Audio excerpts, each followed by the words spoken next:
Hello and welcome to the Modern Homesteading Podcast. Glad you're joining us today. And it's me and Rachel back again. You know, we've been doing podcasts together, have we, Rachel? Woohoo! Yeah, we've been doing separate interviews and we've done some solos, we've done some interviews. We ain't been getting together too much for podcasts here lately. I'm sure that'll really change as the weather gets colder and the homestead life kind of slows down a little bit. But for now, that's just the way it is. And we're getting lots of interview requests and stuff. So that's fun. I like talking to other folks. You like talking to other folks. So learning lots of things. Fun. Yeah. But we're going to talk today about apple harvesting, processing, and preserving. And that's kind of been your life lately, right? It has. And I've only got 3 trees here in the yard. And then I planted 12 more. So in a couple of years, It's really going to be my life. Yeah, you're doing a lot more of that than I make a couple things and I take what I get and a lot goes to waste. But, you know, I don't do with my apples probably as good as I should. And I have 3 apple trees also. 2 of them don't produce real well because they're still pretty young. And the one does really well, though.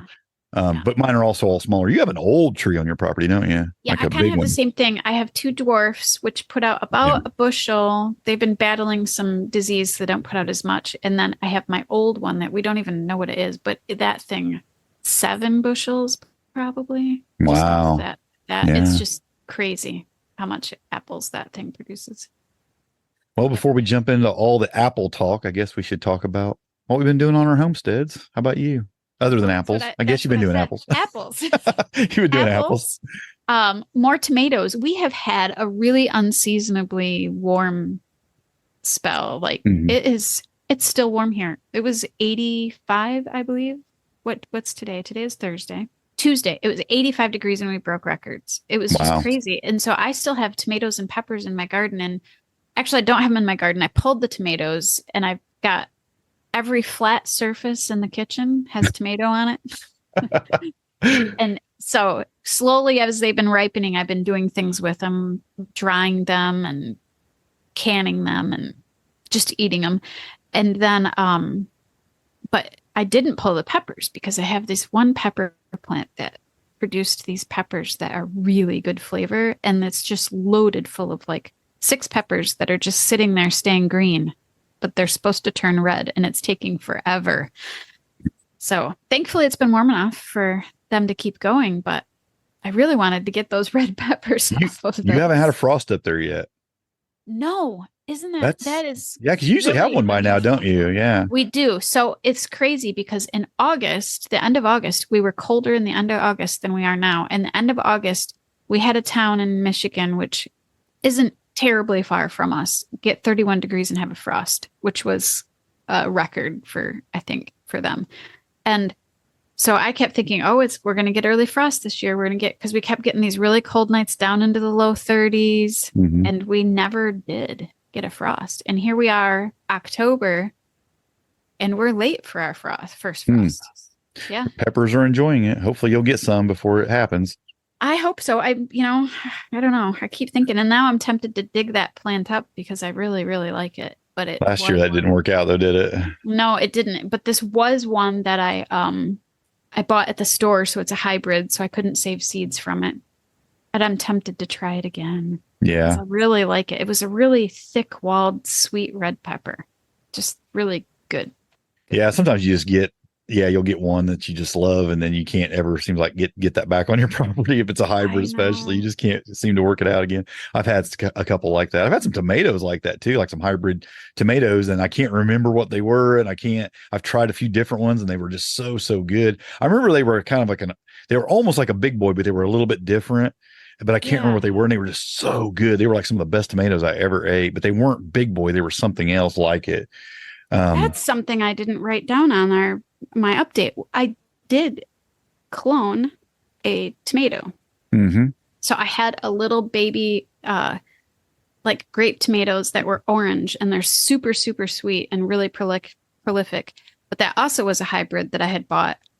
So I was like, I really want to keep this going. So I took cuttings of it, and it's rooted like crazy. And I'm going to plant that this weekend in a pot and try to keep it going. And we'll see what happens. It'll probably be a failure, but I like to do those kind of experiments. You never know till you try.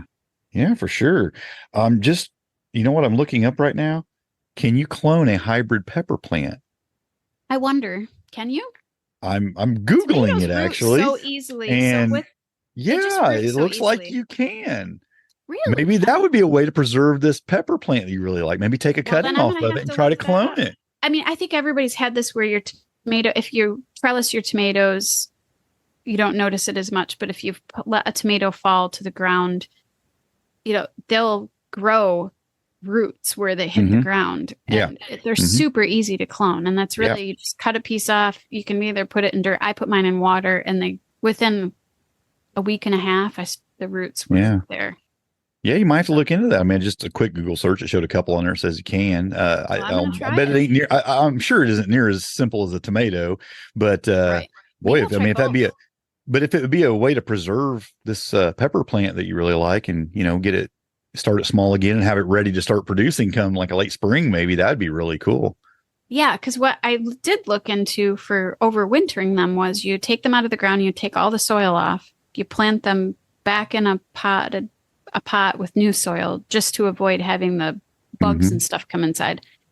And then you cut them back and you let them go dormant. And then in the spring, you start them back up again.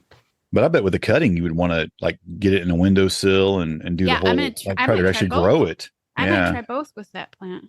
Be interesting. Yeah, have to maybe that's an idea. Have to keep us updated on Yeah, that for sure. yeah. So what about you?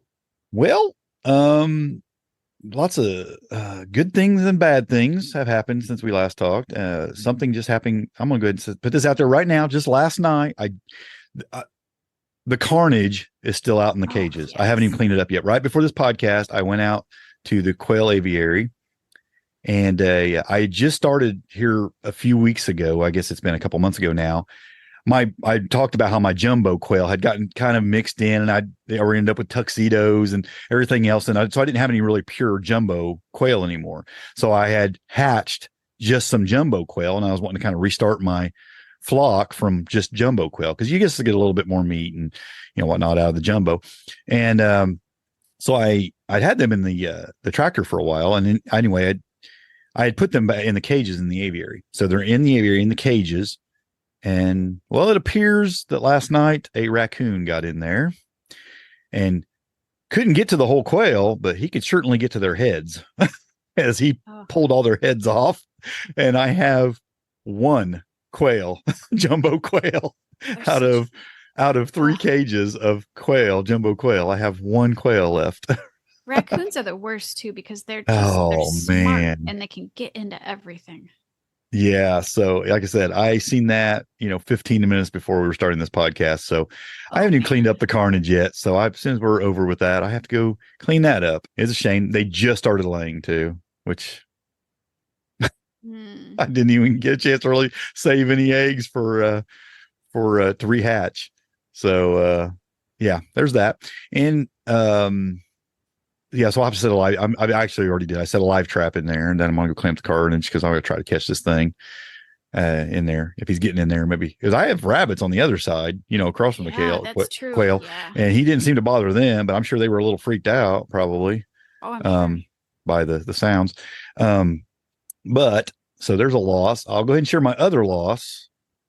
I had a pump failure in the greenhouse, and I wasn't paying attention in the aquaponics system for about 3 or 4 days. No, well, okay. It wasn't a pump failure. It was a failure of design on my part. Okay. The power to my greenhouse runs, I have a double light switch kind of that runs the light it supplies the power to my garage, and then I can turn the power off on the garage or the back porch light. Well, I've got it wired to the back porch light. It goes to the greenhouse, but there's a switch in the house. Well, somebody turned the switch off. We leave them on all the time, but somebody had bumped it down. Could have been me, could have been anybody in the family. I don't know. But it got bumped down, and I didn't pay attention for like 3 days, 4 days. Of course, nope, nothing's circulating, nothing's, so every fish died in my aquaponics system. And I had some Oh no. really large goldfish in there. I Oh mean, no. probably like 6 inches long. I mean, some pretty good sized goldfish. And yeah, so they're all dead. So we're starting over with that. Oh man. Two You big got some failures. cleaning up to do. You're gonna have some nice compost.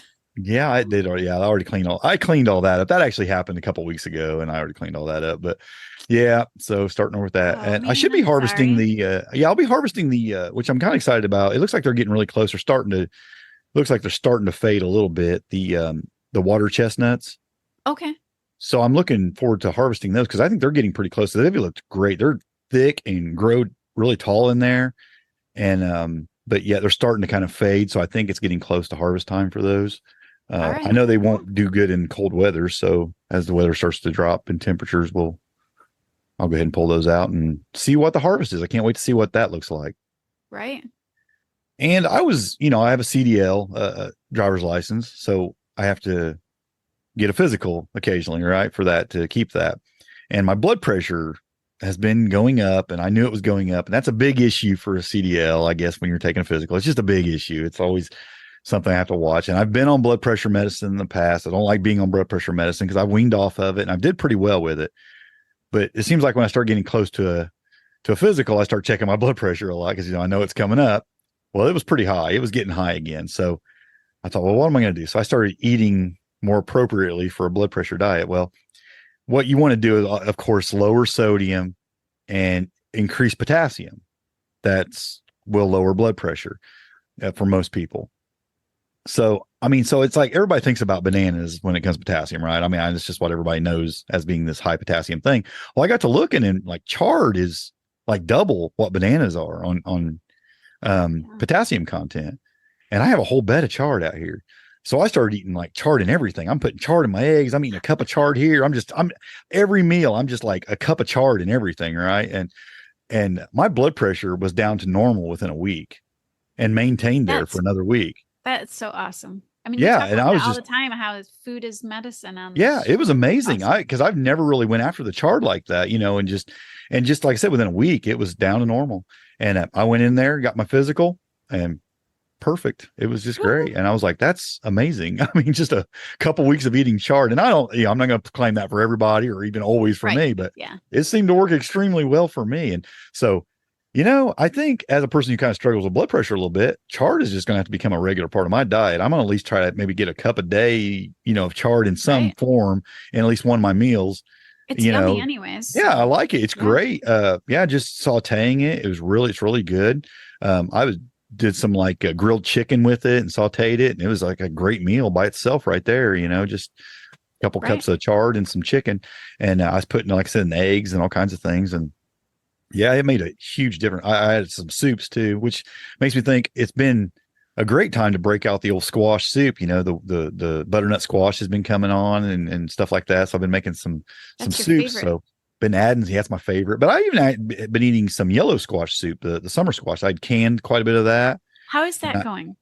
it wasn't bad. It's not as good as, to me, taste wise, it isn't as good as butternut. Right. I just love that Yeah. flavor of the butternut squash, but it was good. And I did add some stuff to it. I put some garlic and some, I don't know. I put a few different things in there. I'm trying to think what else I put in there, but I added a few things to it and then gave it some good flavor because it's just not near as flavorful as, Right. as the butternut, but it was good and it worked out pretty well. So I'll definitely be doing that in the future because I'd never done that before, canned it. But it was nice. And it was just super easy too, because I already had it, cubed up. I just dropped it in the blender, pureed it, throwed it in a pan, heated it up, added the few things I wanted to add to it. And, within like 20 minutes, I had a nice big bowl of soup. So it was super easy to do. I like that. So just some wins there and some losses. That's one of the things I love about canning is it just makes for fast Yeah. food, healthy, Yeah. fast food. It is. Once you do the hard work early, and it kind of stinks because you have these a couple months there where you're just slaving in the kitchen. But then, the rest of the time it makes for some really quick meals, and it's really nice that way. So you're right. It does make it easy. So folks, that's what homesteading's about though. We got our wins and we got our losses, and you take them in stride both because, there's going to be both, right? Yes. And I did have some losses here in the last few days, even today, and big ones. Yeah, those were big because now I'm gonna have to start over with the jumbos. I really want. I don't know. I don't even know how he got in there because I had a possum get in there one time, then didn't kill anything. I just saw him in there, and I fixed that spot. So evidently, I've got another spot now where they're getting into that. We still dig under a fence and get in there. There's fence around it, so they probably And dug under raccoons somewhere. Yeah, they're So smart. Well, it's a fenced in area with a roof, and then they're in the cages inside that. So it's kind of like this double security, right? But Yeah. them quail are just kind of dumb. They get next to the edge of the cage, and then that coon just reaches in there and grabs them by their head, and he can't get the whole quail out, but he'll sure take their heads off. What a Wow. waste, isn't it? Yes, man. I guess we can get on with our happy topic now. We'll talk about Yeah, yeah. apple harvesting, processing, and preserving. And like I said, that's been a big part of your life lately. Less mine. I've done some. We've done some. I've made some, and we'll get into it later. It's been a little bit of applesauce and a little bit of apple butter for me, but we'll get into that. Apple jelly too. I have made some I jelly. have not tried that. That's Oh, really? That's one of my No. favorites. We're It's not actually, big jelly eaters, so but see, I like apple jelly better than grape jelly personally. My kids like, yeah. the family seems to like the grape jelly better, but I actually like the apple jelly better. Interesting. We just don't eat a lot of jelly, so Yeah, well, it's high sugar content, so yeah, Yeah. it's even if you're making a lower sugar jelly, it's still a lot of sugar in yeah, jelly. it is for sure. So yeah, I don't eat a lot of it, but I do like it when I like it, But yeah, let's just jump right into it with the apple harvesting process because um, there's a little bit to that, and it's different for everybody in different parts of the Yeah. country, different kinds of trees, even. So let's talk about that best times to harvest. Well, and it's probably different too if you have a lot of them. Then, if you're a small Yes. home starter like us, you're not going to probably invest in all the equipment. Right, right. So, what's it like for you? Let's just jump into. For us, it's just we get a ladder out and we start picking. It's pretty No fancy tools, just a ladder, and you get up there as high as you can, huh? ladder and a bucket, and we just start picking. I have tried to keep my dwarf trees, even though they're dwarf, they will get big.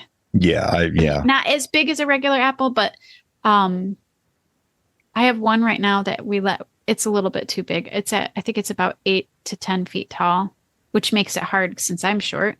It makes it hard to pick. So I'm going to prune it back this year and make it a little bit. So I try to keep my apples a little bit shorter. Even the old one out back, it looks like it's a big one. I don't think it's a dwarf or anything. I think it was too old for that, but I do try to keep it lower to the ground. Yeah, I think of I'm sure a lot of people have seen it. I think of the way Paul does his trees in the Back to Eden method, where he tries to keep them lower.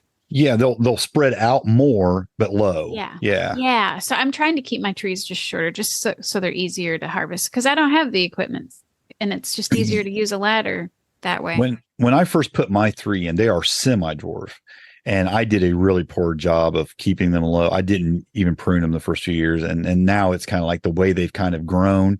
It'd be difficult to get them to sprawl and stay lower. Yeah. So I just kind of let them go at this point. And even as semi-dwarfs, it's amazing how tall they are. I have one that's probably 30 feet tall, and it's a semi-dwarf. Well, they still get Yeah, it's huge. Yeah. And I don't know. I did never expected it to get quite that big. I think on the tag when I bought it, I remember, and it would say like the height, and it would say like 12 to 18 feet or something like that. And it's like 30 feet tall. So, and like I said, my peach trees my pear trees are the same way. They were semi-dwarf, and them things, I mean, they were taller than my house until I did that massive pruning last year. So, so I don't know how I decide when they're ready is, when they pick off easy. And that's what I've read. I mean, you can damage the tree if you pull them off. Yeah.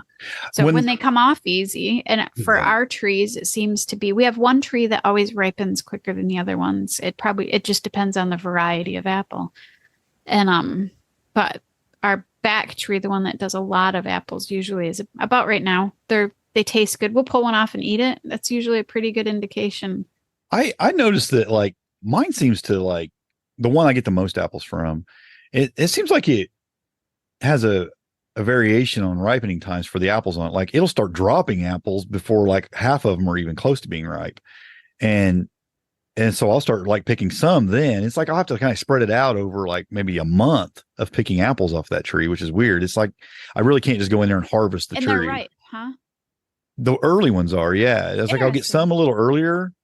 The other two aren't like that, but they don't give me as apples either. But that one, for some reason, kind of spreads out over about, I'd say, a good 4 weeks probably of harvesting. Because like there'll be some they'll start dropping, and I'll pick them up off the ground. They're ripe, and then I'll see a few other ripe ones. I'll grab them. This is pretty early, and right now we just kind of finished it about a week ago, and Okay. there's the final ones that were ripe. It's kind of Yeah. strange how they're doing that. I don't understand that tree Mine really. That's the drop. only one. I've read that the dropping can be that the tree had too many apples, so it's Yeah, I just don't thin. done. I'm bad Yeah, about thinning my I don't apples. thin either, and I think it Yeah. kind of will. It's thinning itself because we have a Yep. lot of apples on the ground underneath this tree that Yeah.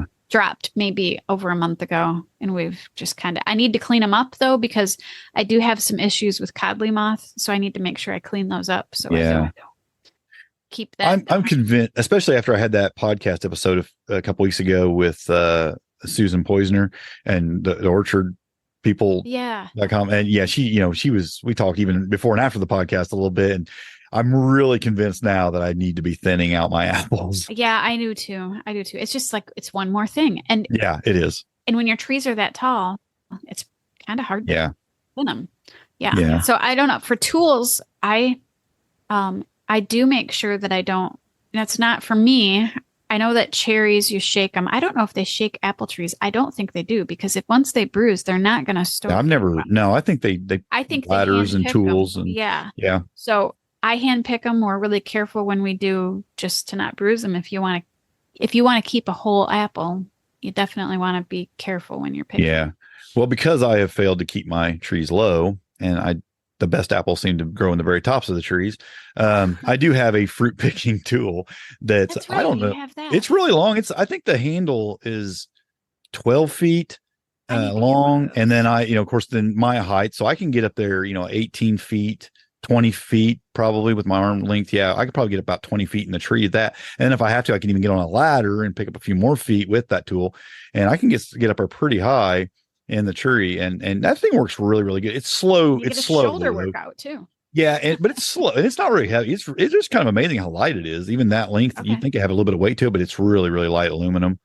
But yeah, that thing works really, really well, but it's a slow process because you're reaching up there and you're getting one or two apples with it, and then you're bringing it all the way down, dropping those to all the way back up. It really slows down the picking process. So it's quicker if you could, get your ladder, get all the ones you can reach with a ladder, and then get that out and kind of finish it off. But because it's a lot quicker by hand, obviously, than it is with that thing because it is pretty slow, but it does work really, really well. And it for whatever reason, it seems like the better apples are always close to the top.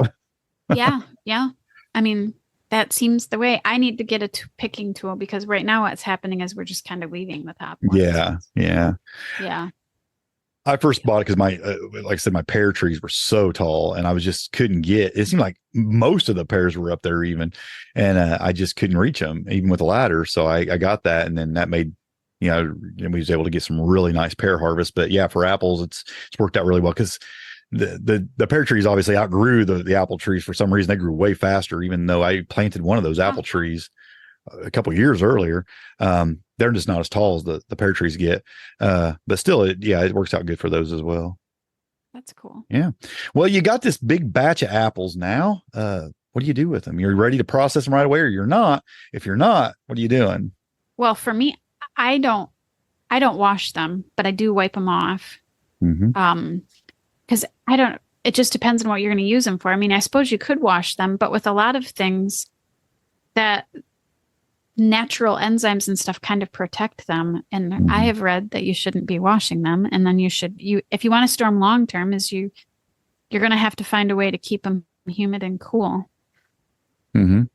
Which is hard unless you have a root cellar, which is on my want list. And normally for you, it wouldn't be as difficult because normally you're already starting to get a lot cooler where you're at too. Yeah, but my garage is not attached. So anything that's in my garage is going to freeze. Yeah, okay. What my in-laws used to do was they had a root cellar, but when the root cellar got full, because they didn't have a big one, is they would line them along the garage wall of the house, and it wouldn't freeze, but it would still stay cold enough that it would keep the apples good for quite a while. And I wrap them in individual, like just some newspaper individually, just to keep them from getting beat up. I was watching a video, and I can't remember who it was now. Well, actually I can, but I won't mention his name. He had a root cellar, and he was keeping them in sawdust.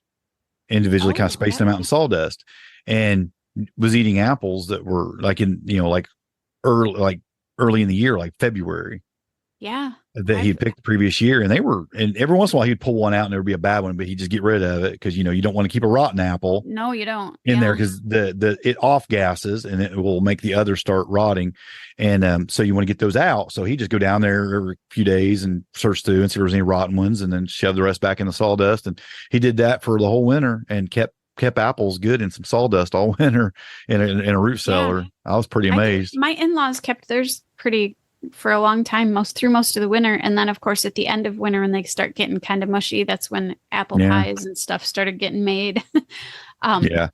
Yeah.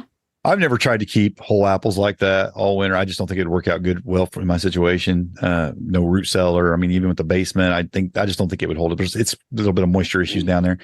So I don't think it would. I never tried to keep them long term. We'll keep a few for a few weeks, in some bags or something, and just eat some fresh ones. But yeah, we stopped trying because our basement is warm. It just never went well, and we just started preserving them. But to be fair, my trees don't produce the best just eating apples anyway. They're better for making things out of. So I don't try to just save them as eating apples anyway, because they're just not great. Yeah, same here, because I've been battling these diseases with. Yeah. So we mostly process them. Although we had a few really nice apples off of our small tree, which was rewarding, because I've been working for a couple of years trying to get rid of the disease that it has from the cedar trees, the rust. And but having a couple of nice apples on there, it's like, yay, what we're doing is working. We were out at our campground where we keep a camper at a campground. We went out there last week and stayed a couple nights, and we were on the golf cart running around the lake, and the previous owners of that campground, it has some new owners now, but they had planted a few apple trees in the back, and nobody ever touches these apple trees. They're just back there and nobody's doing anything with them. And we swung over there with the golf cart and we picked a couple, and I was like, these are some of the best apples I've ever eaten, because the ones I got aren't great eating apples, and they don't spray, they don't do anything. These apples look perfect. Nice. They had some that were green apples, and they had some red apples, and I ate both, and they were some of the best apples I'd ever eaten. And they're like, the owners were like, pick all you want, get them out of there. They're just gonna fall to the ground, get in our way, and we're gonna mow them up and chew them up with the mower and everything anyway. Just go pick them. So I've got access to some trees now that have some great eating apples. So we're going out there and getting our eating apples out there. Those will make some nice cider too. Yeah, they would. I haven't tried that, but yeah, they would. And there's quite a few of them. I mean, there was a couple hundred apples on them trees to pick. So we picked a few and brought a few home, but we're going to go back out and get the rest, I think, if nobody else is eating them. So why not? Right. Might as well. They're just going to rot. Yeah. They were delicious. I mean, I especially like the green ones. They were really good, really sweet. I was shocked. I'd never tasted a green apple that sweet. So was it like a Granny Smith or something? It must have been. Yeah. Huh. Just delicious. Interesting. I wanted that's the one that I didn't plant. And somebody mentioned to me about Granny Smith apples, and I'm like, oh no, now I have to buy another tree. They were great. They were fantastic. And like I have a lot of disease issues here, and I'm doing things and they're not being touched out there, and they looked perfect. These apples looked perfect. Nice. I was shocked. So yeah, I have an access to some good eating apples anyway. But yeah, for me, it's like when I pick them, I really don't. For me, I do wash them and I get after them, because when I don't pick them until it's time to do something with them. So I'm picking them and taking them to the kitchen and just start the processing kind of right away. I don't even try to store them really. I pick them when the time is ready, and I get after it, because it's like I don't really have the room to be storing them up anyway. So I haven't really tried just storing them for any length of time.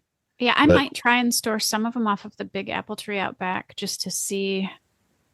I don't know. But like I said, our basement's kind of warm, so I don't know. I don't think it would. It is something I'm thinking about now. And I've talked recently about how I'd love to maybe this winter, maybe try to do some work on my basement to try to make it more of a root cellar setup. Cool. And apples will definitely be on the list of something I would love to keep down there, because I love apples. Everybody loves apples. Grandkids love apples. We love them.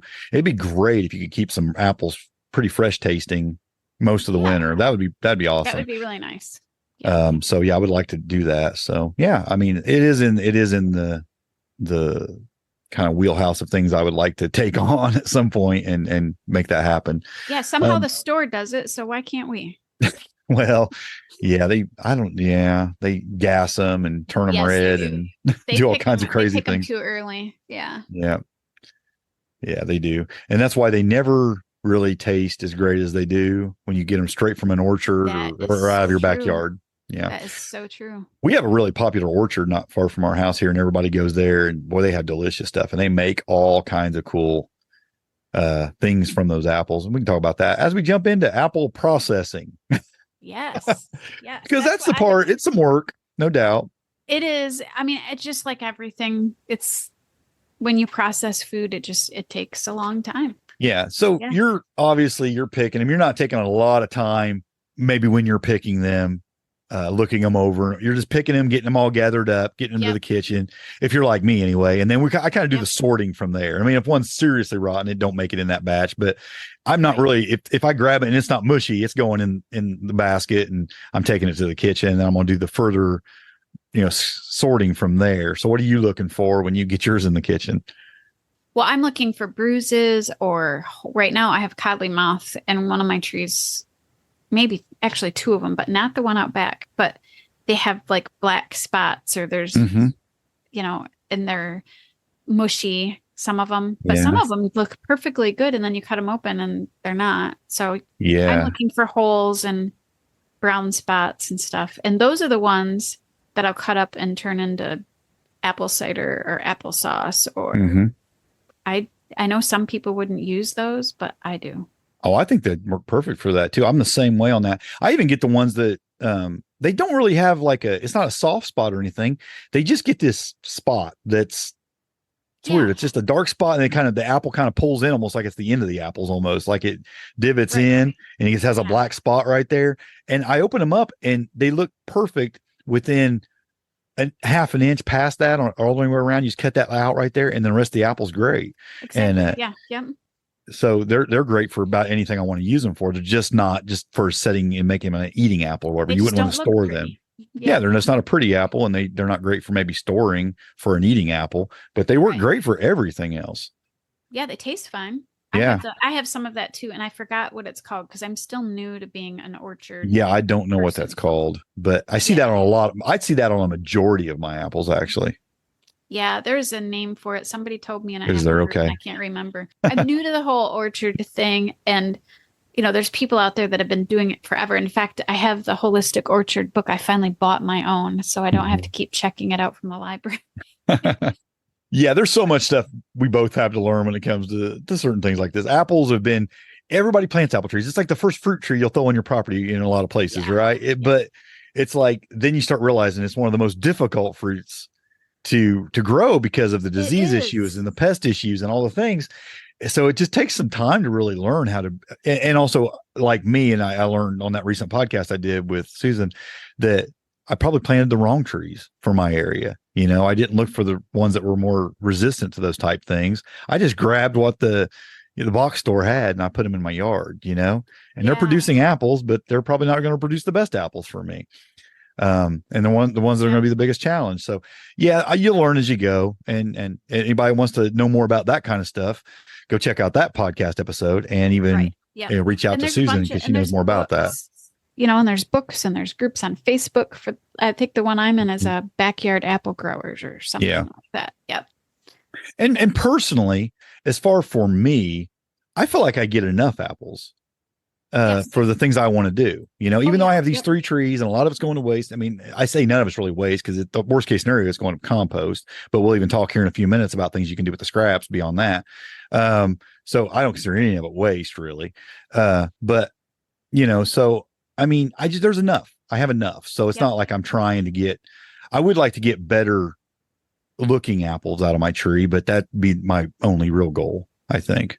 Yeah, I would like to get some better looking ones just so that I can store them once we do have a root cellar. Yep. The only reason I planted that many apple trees out at our property is because our hopes are to feed some of those to pigs. Yeah, there you go. If you got livestock that'll eat them, chickens will even eat them. I mean, things will eat them, and that's great. They are a food production, for livestock as well.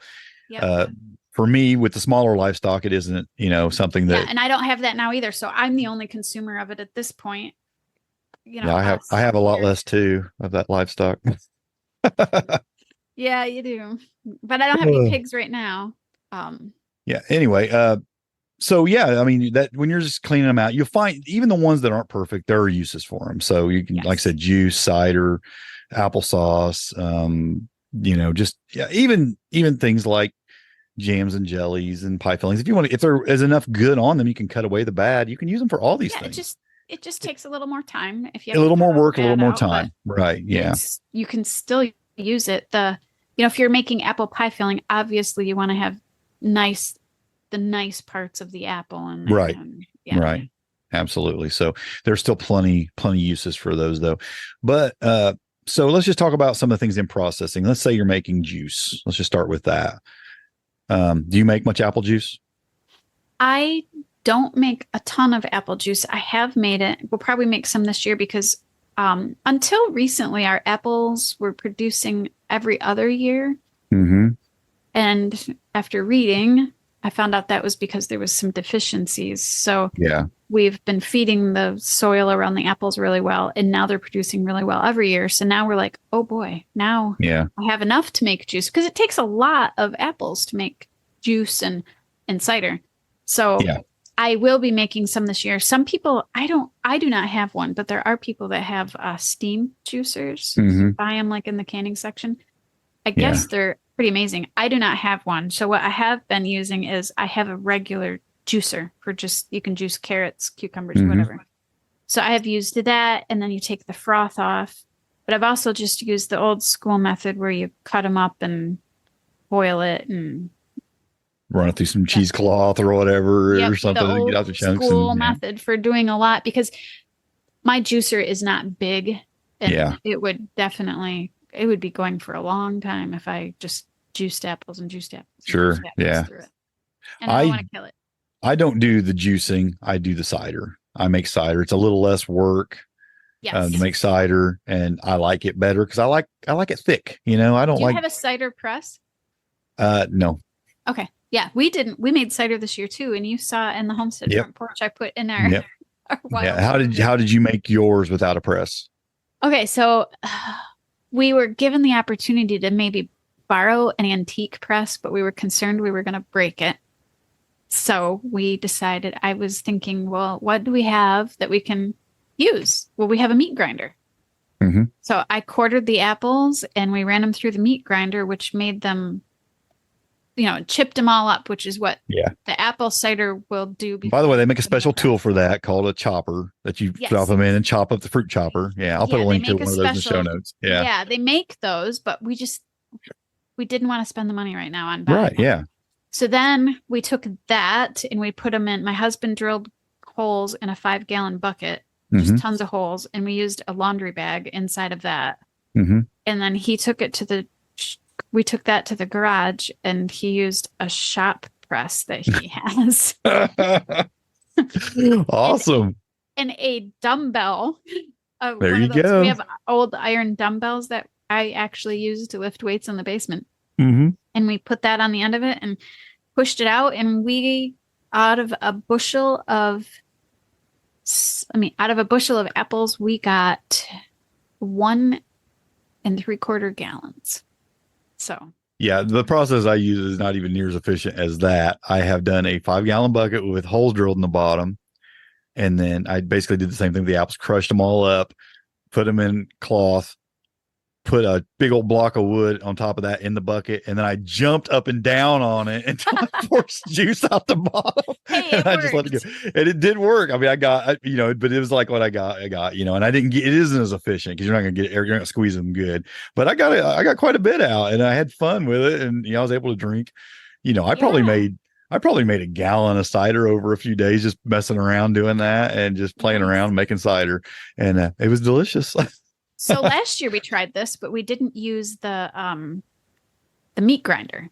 We just used apples that are kind of mushy, and it did not work as good. We broke the bucket. Yeah.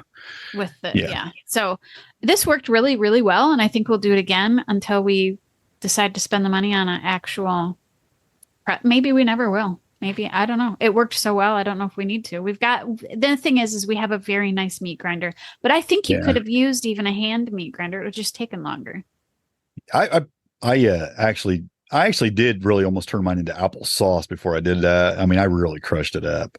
Yeah, this was pretty crushed. I don't know if you saw it in the video, I but don't. it was pretty crushed. We used the Yeah. sausage blade on there, Okay. Yeah. and it crushed it up pretty good. It was pretty mushy. Yeah. So you're still able to get it. It's easier to get it out of there. Where if you have a press, you don't. I mean, the chopper will chop a little bit bigger chunks, I think, but then you can. Yes. It does a way better job of squeezing that out of there.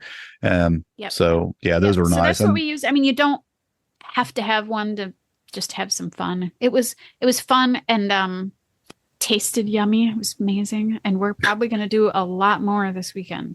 Yeah.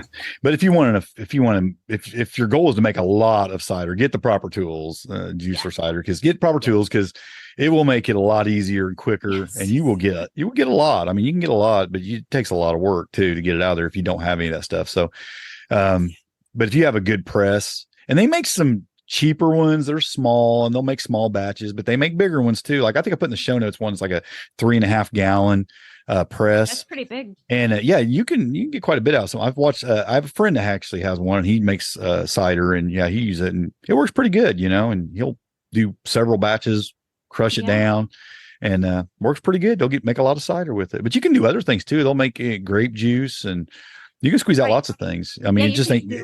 It's not just apples. You use that press for all sorts of stuff. And the chopper too. I mean, you can use it to make things with the grapes and things like that too. So yeah, I don't have grapes, but it's kind of that season here for grapes. Yeah. And I've seen some for sale, and I've thought about going and getting some, but it's not a grape podcast.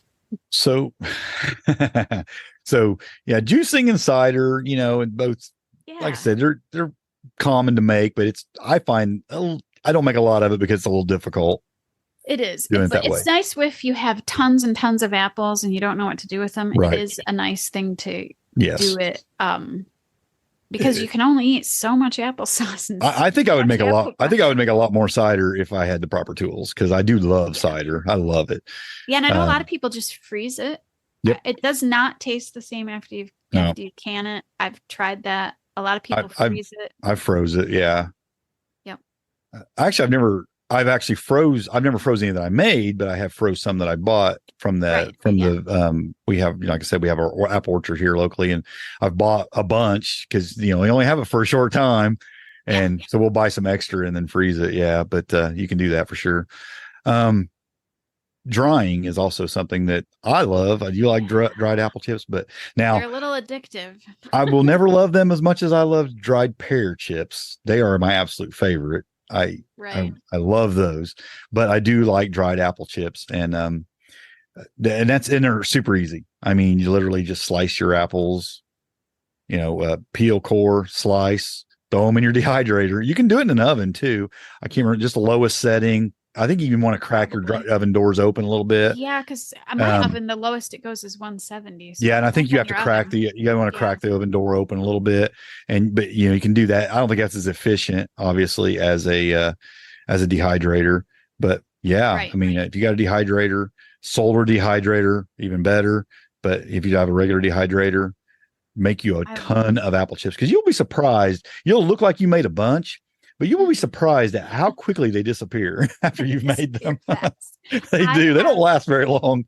I have been running I have 2 dehydrators, and I got one off of Marketplace. I got an Excalibur off of Marketplace. Yeah, sweet. But then I bought one too, and I've been running them nonstop for weeks with stuff in them.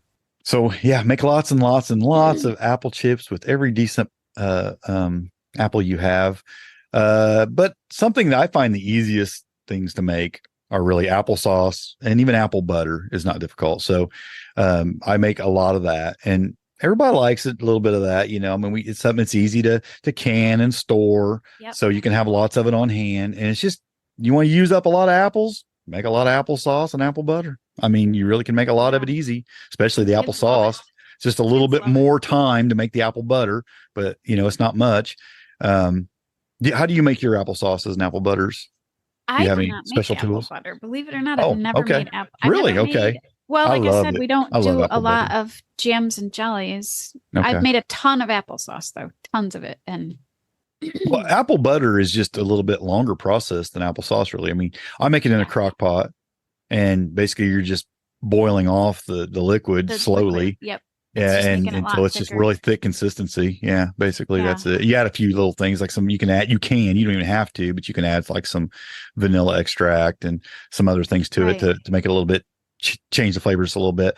I And we'll might do make some of that. some this Yeah, year throw in the because we crock had, pot, and it takes like 10-12 hours in a crock pot, yeah, and it's we yeah, have you so got some. much now. Before I was buying apples from the orchard and it Mhm. got expensive. So I would limit myself. But now that I have so many of my own, I might try Yeah, some it's delicious. apple butter.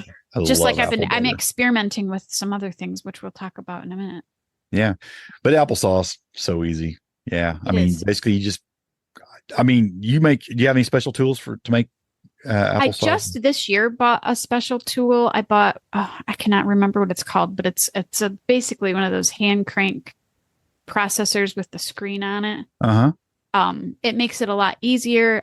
I don't think you necessarily have to have it. You could probably, if you cord them and everything, you could probably just run them through a blender. That's what I do. I Yep. literally we now. Do you have an apple like the old crank cores, or what do you do to peel in I the do core? have one, but you know what I've realized with those is you have to have a harder apple. If you get a softer Okay, apple, yeah, like they a won't do a mushy Macintosh or apple. Yeah, something, it just smooshes it.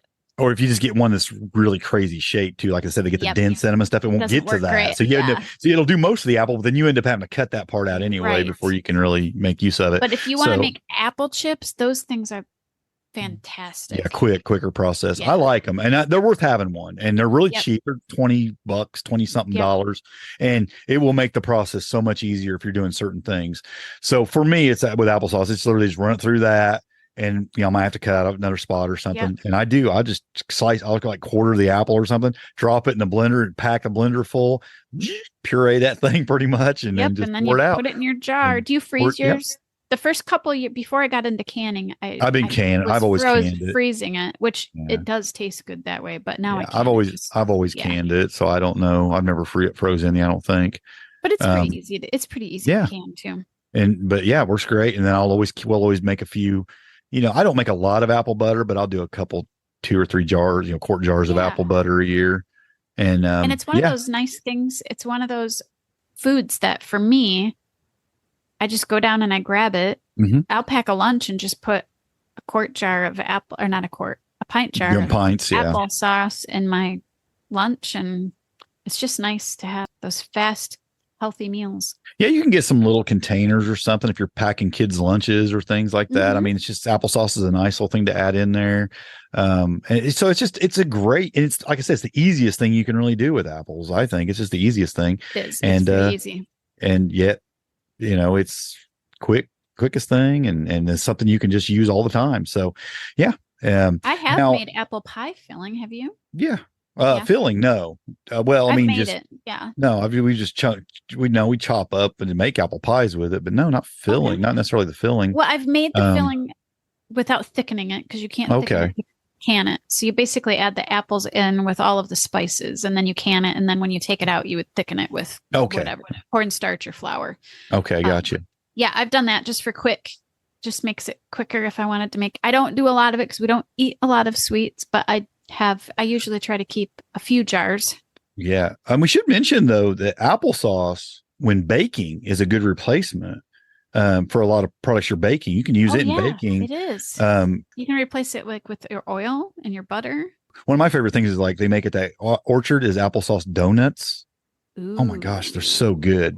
And like that's dangerous. I don't want probably not great for you, but they are delicious. But yeah, a lot of people use applesauce in their baking products as a substitute for other things. And it is a healthier option if you're replacing some things for some people. But it's good too. Like I said, those applesauce donuts are delicious. So I wouldn't mind all my baked goods tasting something like that. I'd be fine with that. Right? Yeah.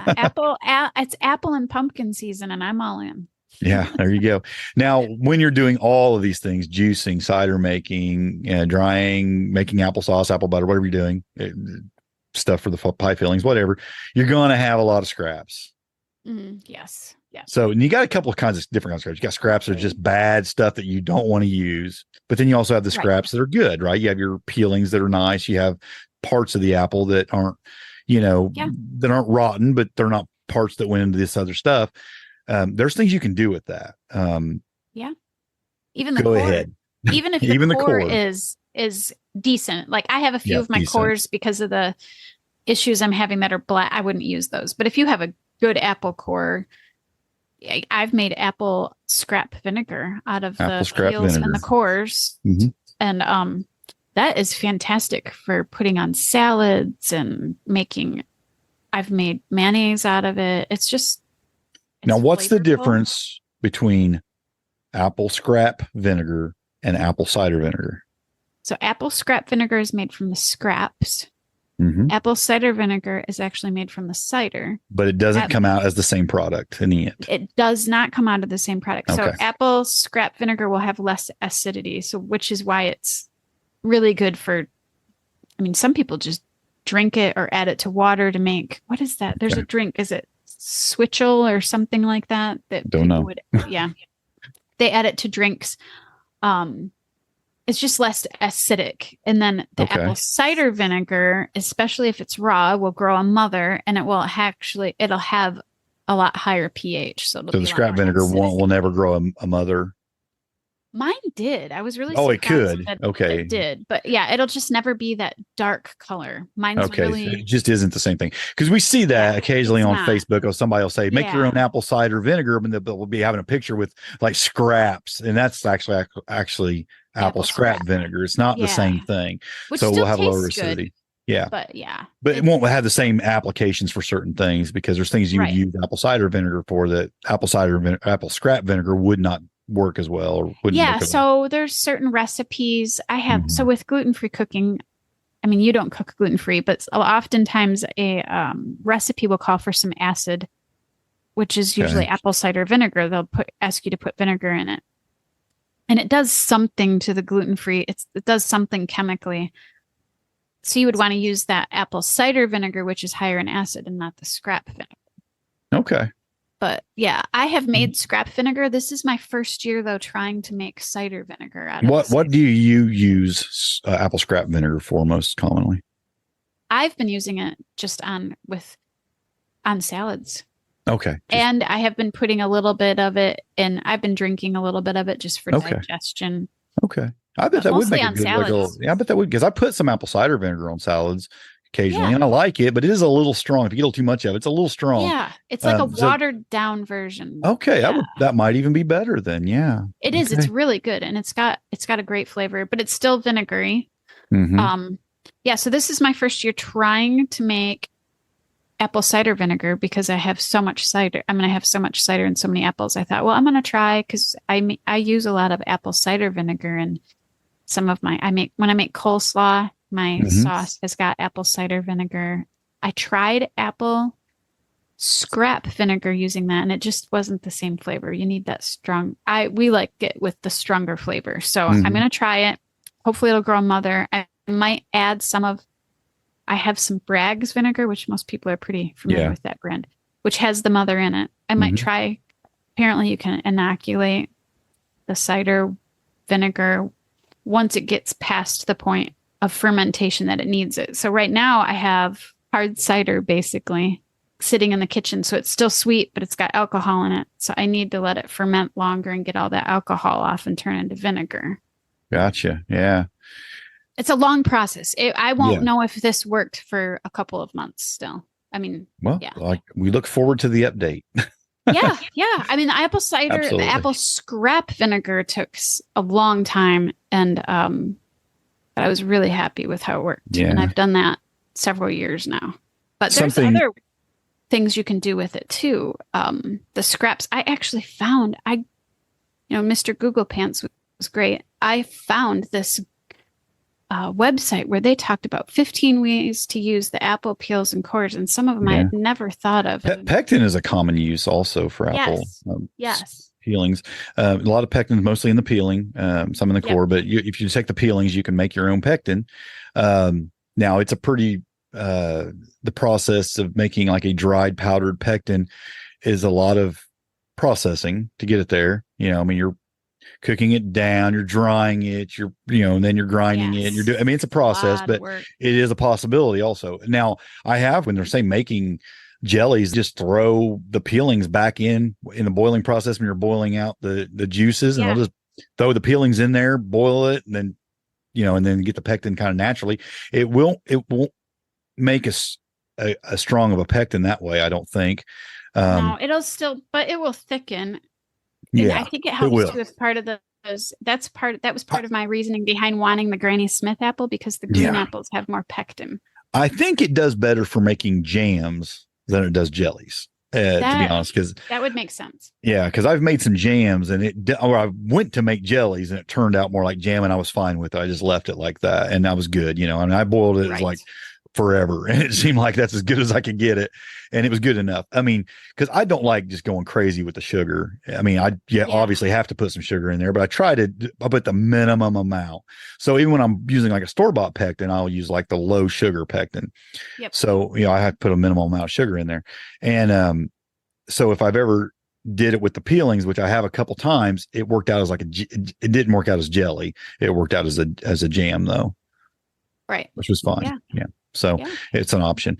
So there are other things, but I find a lot of it does just end up in my compost. Yeah. And I mean, if you have tons and tons of apple trees and you want to just make vinegar, I mean, vinegar is great for so many things. It doesn't have to be just for cooking. You could clean with it or whatever, but yeah. And your animal, a lot of people use it. A lot of people use apple cider vinegar to give to their animals. I know several people give it to their chicken, put a little bit of it in their chicken water. And absolutely. Well, I do. I do in the rabbits and the quail. I put a little bit of apple cider vinegar. Yeah. So why, if you have lots of apple trees, why not do it for your animals? It's absolutely an option. I definitely need to be making the vinegar. I like to try to make the apple scrap vinegar, I think. I don't know if I got the patience to make the apple cider vinegar like you're going to take on, but definitely the scrap vinegar. How long do you let that go when you're making that? I don't know if there was really, it's like all ferments. It just really depends on your kitchen and the heat and the taste. Yeah. Yeah. You have to, and with the apple scrap, you do add sugar. Okay. There's not a lot of sugars in there like there is with the cider. So you have to wait for that sugar to do its thing and go from alcohol to vinegar. You know so much more about this stuff than me, because I don't experiment as much as you do in the kitchen. And I know, like, I don't feel like I know as much as other people, but I did just finish reading. Well, not quite. I have one more chapter to finish, and The Art of Fermentation, which is a very thick book. I probably retained 10% of it. Well, you have to read it. You only got to read it 9 more times, then you'll have the whole book. Yeah, it's a lot of meat there.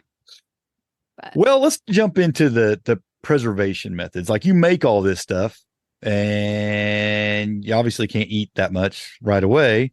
So you're going to have to preserve it. So let's just talk about preserving some of these things we're making.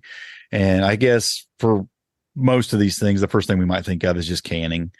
And we done talked a little bit about that, just having the applesauce on the shelves, grab it when you want it. Canning applesauce is really easy.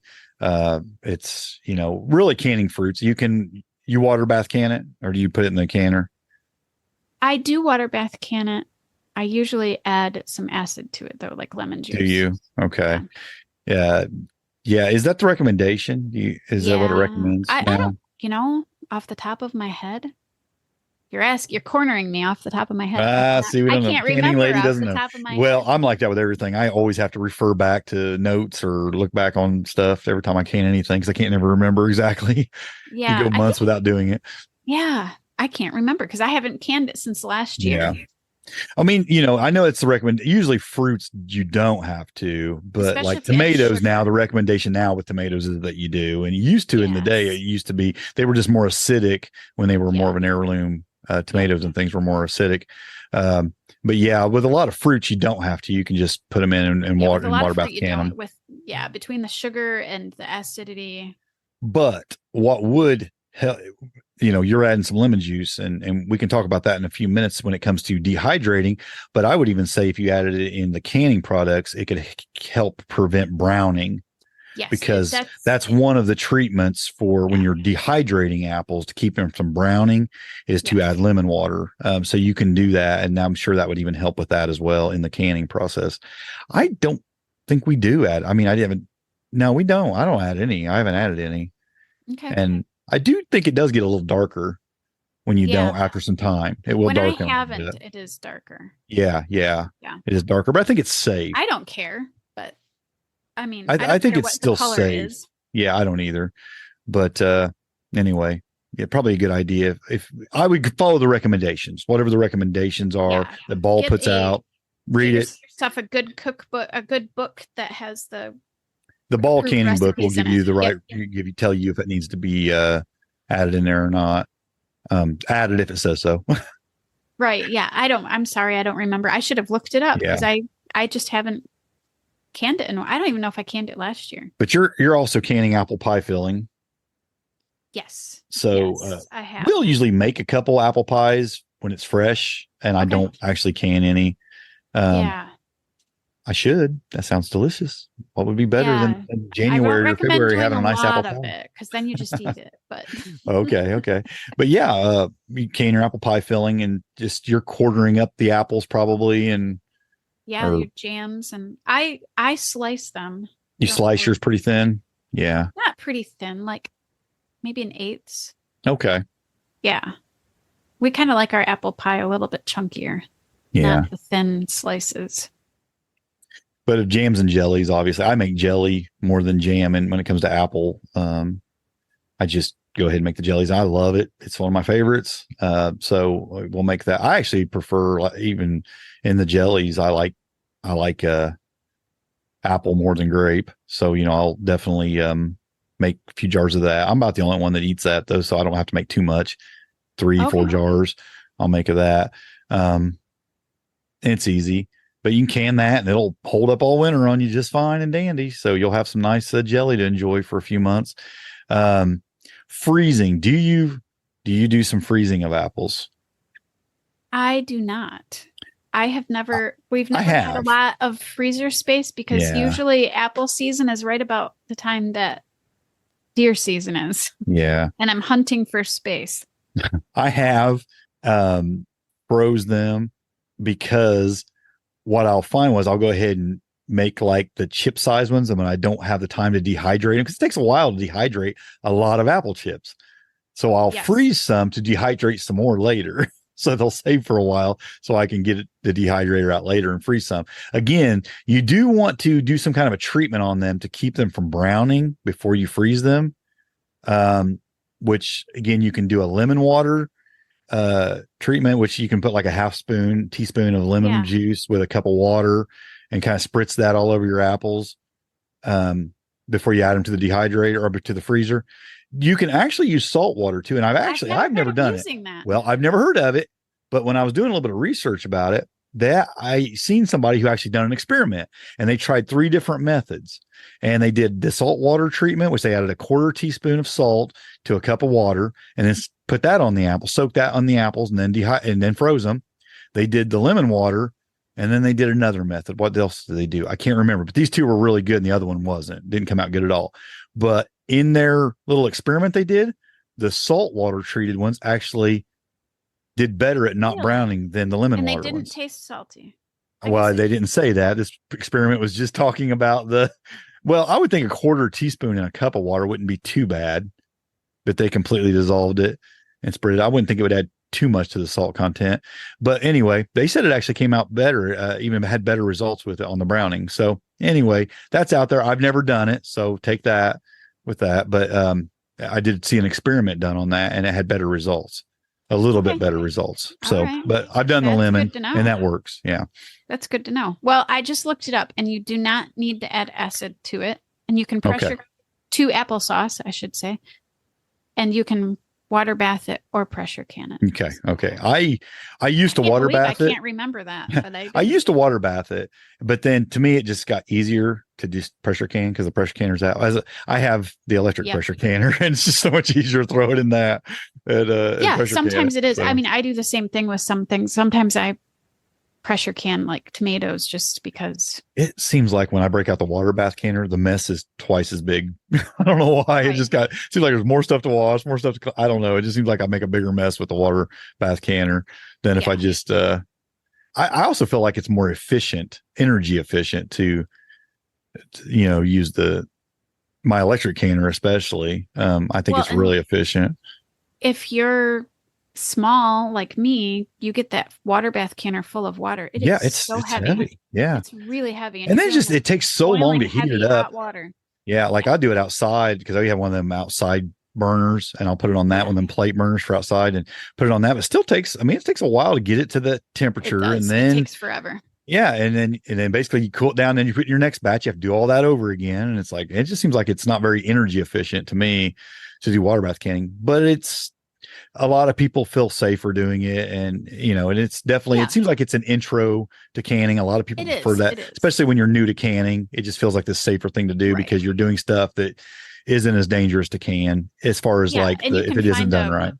You can find a used water bath canner on Marketplace for they're nothing. Yeah. You can buy them brand new, really cheap, Walmart and buy one. It's a nice way to get into canning without. It's a good introduction to canning. Money for sure. But so you can do either. Okay. That's nice to know.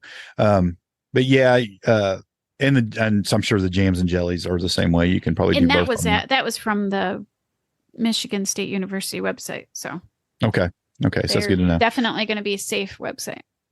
When I'm freezing apples, though, we were going back to freezing apples. Again, you get them to where you put something on them so they don't brown. I use lemon water, and then I spread them out on a tray and then freeze them and then bag them because otherwise they get stuck together in a big old glob and you can't get them separated. So freeze them kind of separately. Before. Yes. Yeah, you want to do that with things like berries. Everything. Green really, beans, everything. Yes, otherwise, you end up with this big, huge clump. It's an extra step, but it's worth it because you said, you get the big clump when you're done, and then you can just easier once it's time to cook with them.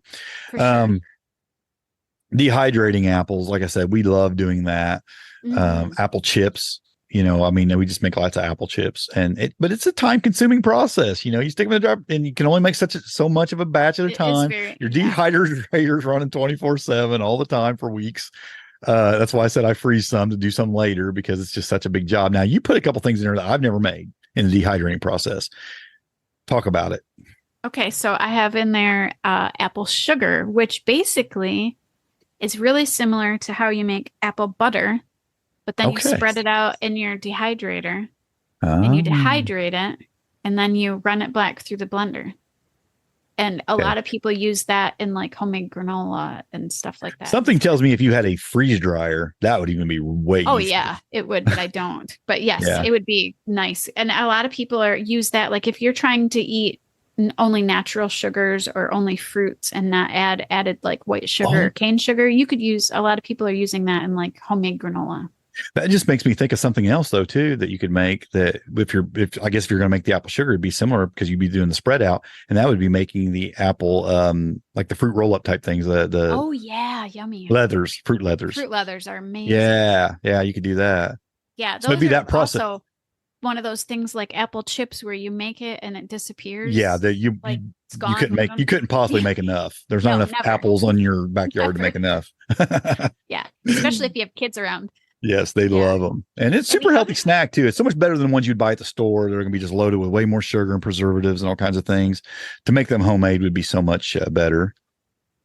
Yeah. And the other thing is, it is called apple molasses. So it's basically cider syrup. So you use the cider and you add some spices, or you don't have to add spices, and you boil it down till it's a syrup.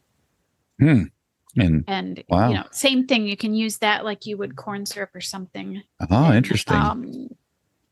I don't know why I keep thinking of this, but in like granola, maybe because I made granola the other day. But if it was a cider, it would definitely have that cider taste then, wouldn't it? Yeah.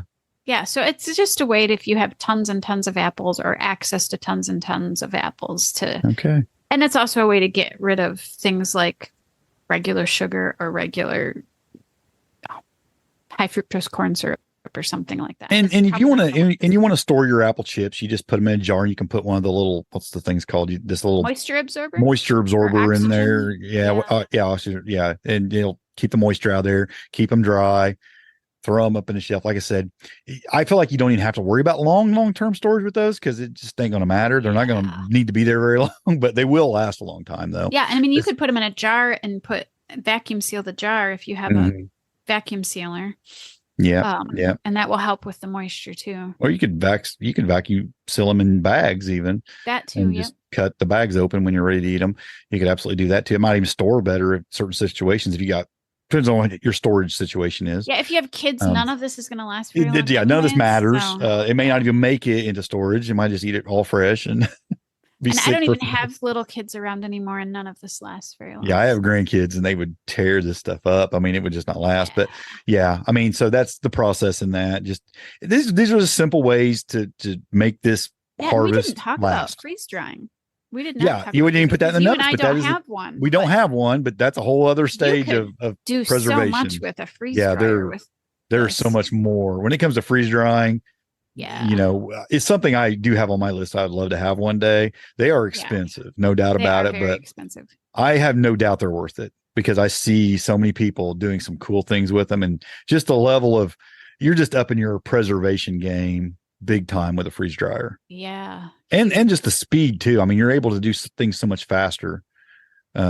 Especially if your goal is to do a lot of dehydrating, freeze drying is so much better, so much quicker. Well, and it retains, I believe, from what I I think, understand, yeah. it retains more vitamins than anything Yes, else. I've heard that too. So Yeah. yeah, we're telling you about something we both want, but you might have it and you could tell us more about it. But I'd love to have one. I think you could do a lot with them that we're not doing. Yeah, for sure. And just I'm always looking to tools that make it easier, quicker, and even the outcome better. And I think a freeze dryer is definitely one of those tools that could do that. Again, we already talked about the fermenting, the vinegar and scrap vinegar, but that's another way you can preserve this stuff is to make your vinegar and your scrap vinegar from the apple. So it's just all these are preservation methods also. I mean, they're uses, but they're preservation methods as well. So yeah, and some of them are really old school methods that they and some of them, I mean, maybe they probably dehydrated, just didn't use a dehydrator. Yeah, probably just like a sun chip. Yeah. Make like a sun chip Putting thing. it on like a string or something like that. Yeah, yeah. There's old ways of doing that, dehydrating fruits that we don't really do anymore because we got easier ways. But yeah, I mean, I said this was going to be the year I built a solar dehydrator, and then things happened where I never got around to it again. So one of these days, I'm telling you, one of these days, I'm going to build a nice solar dehydrator, one of them really big ones that'll hold tons and tons of stuff, because I wear my electric dehydrator out every year because oh man, I love dehydrating, but man, I think it's on for weeks. Oh yeah, mine's been on for weeks too. And my husband was like, "Do you really need two?" When I went to pick up the second one off of Marketplace, and I'm like, "Oh yes." And I have had them full. I mean, I've been doing my greens, drying my greens, and I've been drying chicory flowers, and right now I have tomato.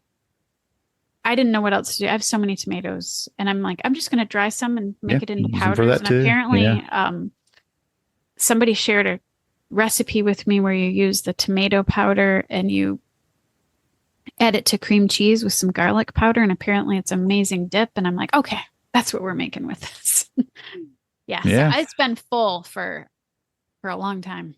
I keep the dehydrator out on the table under a gazebo with an extension cord running to it, because like I don't even want the thing in the house because it's producing some heat, and I can out there too. I got the canner out there. Somebody could just walk up in my yard and steal my stuff because it's all sitting on the table in the gazebo, because I just keep it out there. I don't want that stuff in the kitchen producing heat because it's now you've told everybody. Yeah, I know. That'll probably happen now. But anyway, your own risk. I have mine in the basement because I don't have anywhere. We don't have a porch with a roof over it. And I didn't want it to overheat in the summer. So that's a wish. That's a wish list for me. It is. All my equipment's been sitting out there for 2 months. Longer than that, probably. It's been sitting out there running because I was even doing some stuff earlier. Yeah.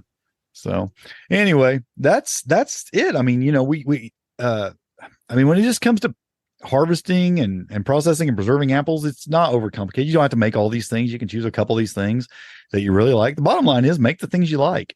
Yeah. and experiment with some things you don't know if you don't like, and try them and see if you like them.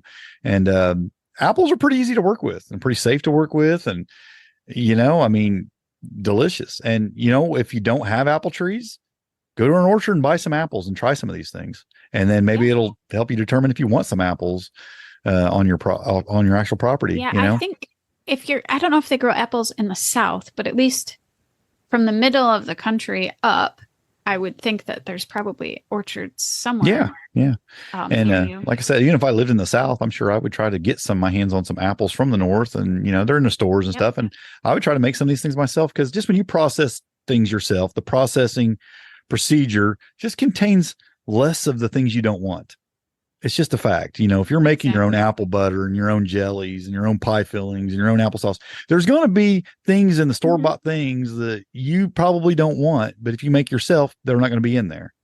You know? And if you don't have an apple tree and you live in a small spot, you and I are both, you have 3, I have 3, but you can have apples, and a lot of them, on a smaller piece of property. And you just have to have a couple of years to get to that point. But you can, growing apples in a small area, you can do it. Yep. Yeah. And even maybe there's orchards where you do it, like you pick orchards. Yeah. Where you can go and pick your own apples. And there's lots of apple, like I just told you about the campground. Nobody's doing anything with those apples. Apple trees grow everywhere. I see them alongside the road all the time with loaded full of apples. The game reserve where I go hunting, there's apple trees in there, just dropping apples on the ground. You got to beat the deer to them. But one of our orchards, and I don't know if yours does this, would sell drops. Mm-hmm. And probably I've never tried, but yeah, I could see that. Huge bags. I used to buy those and make applesauce out of those. They weren't the best apples because they had fallen to the ground, but they were really affordable, and that's what I would use for applesauce when the kids were young. There's lots of options out there. So even if you don't have the trees on your property or don't even plan on it, there's a lot of options out there, but they're worth having on your property too. But listen to that episode I did with Susan about picking the right trees and doing the right thing with them, because you can get the wrong kinds of trees for your area and ones that aren't maybe even the best trees for what you want to do with them. So you should have done that episode before I planted all my apple trees. Yeah, I know. I told her about 4 years late on some of my trees on that episode. So we talk about all the fruit trees, and I planted most of them in the last 3 or 4 years. So, but I have the couple apple trees I have. I think about 6 years ago, I planted the one apple tree. So it's got some age on it already, and it's producing a lot of apples. Like I don't thin, and the branches get so heavy, they're just almost laying on the ground. It's that bad. That's what I have with my big apple tree right now. So I really should be thinning, and I will next year, because just thing she convinced me of, just like production on the quality of the apples, and it'll help with like disease issues. It helps with so many things. But I'm like, you know what? I need to be thinning that tree out. Yep. Anyway. And proper and then fertilizing mine made a huge difference. For sure. Well, I feel like this is an episode maybe that won't, affect everybody, pertain to every person, every one of our listeners, but I think a little majority of homesteaders.